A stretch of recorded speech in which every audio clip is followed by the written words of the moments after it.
Okay, let's discuss the first type of proportion, which is the direct proportion. So let's have the simple word problem here. A car travels at a speed of 60 kilometers per hour. How far can it go in 10 hours? So look at the table here. The two quantities being compared are the number of kilometers and hours. So it says 60 kilometer every hour or per hour. What about for 10 hours? So how far the car can go? So from the table given here, you can say that the more number of hours, from 1 hour to 10 hours, it increases, right? So the more number of hours the car travels, the farther it goes, right? Meaning the more numbers it takes for the car to travel, so the farther it goes. So as the number of hours increases, the number of kilometers also will increase. So if these two quantities both increase, so that kind of proportion is a direct proportion. Okay? So that's one. Increase, one number increases, the other number increases. Okay, so how to get the missing number here in a direct proportion? So you just simply, set up a proportion like this. Just copy this one here on the table. Take a look at this one. 60 over 1. 60 is to 1. Then the missing number is to 10. So just copy here. Okay? Then use the cross multiplication. So if you multiply 6 times 60, 10 times 60, that's 600. Then let's change this to n. So 1 times n is n. Again, 1 times n is 1n or simply n. Okay, again, 1n is simply n. So the value of n is 600. Meaning, if the car travels 10 hours, so it can go 600 kilometers. Okay? Okay, let's have another example of direct proportion problem. Look at the problem here. A typist can type 6,375 words in 15 minutes. How many words can he type in 9 minutes? So let's have the table. Look at the table. We have here number of words, number of minutes. So in 15 minutes, the typist can type 6,375 words. What about in 9 minutes? How many words can the typist type? So if you take a look at the number of minutes from 15 to 9, it decreases, right? So the less number or the less minutes you spend typing, so what will happen to the number of words? Will you able to type more or less? Yes, less also. So as you decrease the number of minutes, the number of words also decreases. So here, one quantity decreases, the other also decreases. This is also a direct proportion. Okay? A while ago, one quantity increases, the other increases.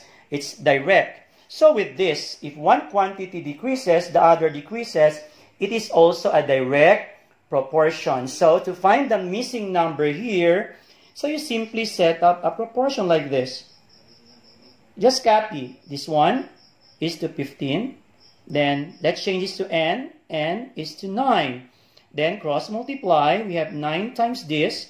That's 57,375. Then 15 times n, that's 15n. Then cancel both sides by 15.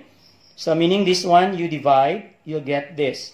So the value of n here is 3,825. So the typist can type 3,825 words in 9 minutes. So if you notice, the number of minutes also decreases.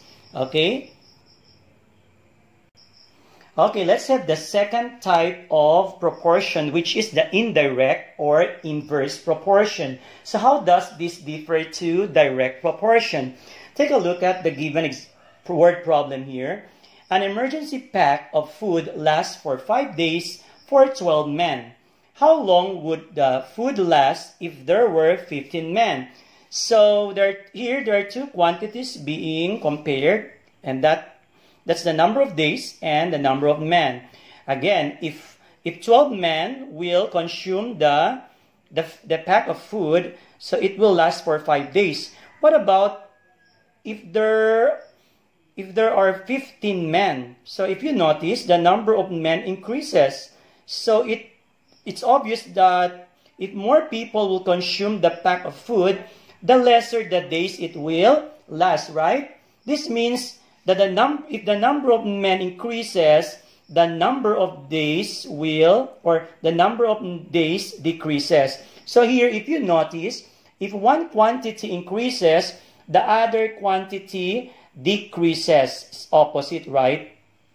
Not like in the direct proportion, one increases, the other increases. One decreases, the other decreases. But here in inverse or indirect proportion, if one will increase, the other will decrease. Or if one decreases, the other increases. So that's an indirect or inverse proportion. And how to find the missing number here in an inverse or indirect proportion? So this time, we set up a proportion differently. Look at this solution here. So this time, the two numbers here, these two quantities, you have to interchange. So instead, you write 5:12. So you have to change these two. So it becomes 5:15. Then that's 12 here. Okay, again, transfer 15 here, 12 here. So the setup now is 5:15, then equals, so this, let's change this to n, then transfer the 12, so it's n:12. So for inverse, we interchange the two numbers here, okay, the two numbers here, okay. So then, after that, you cross multiply now. So multiply this, that's 60. Multiply this, that's 15n. So divide this by 15, you get 4, right? So meaning the pack of food will only last for 4 days because many people now are consuming the food. So if this is 4, so it's correct. The number of days decreases. Okay?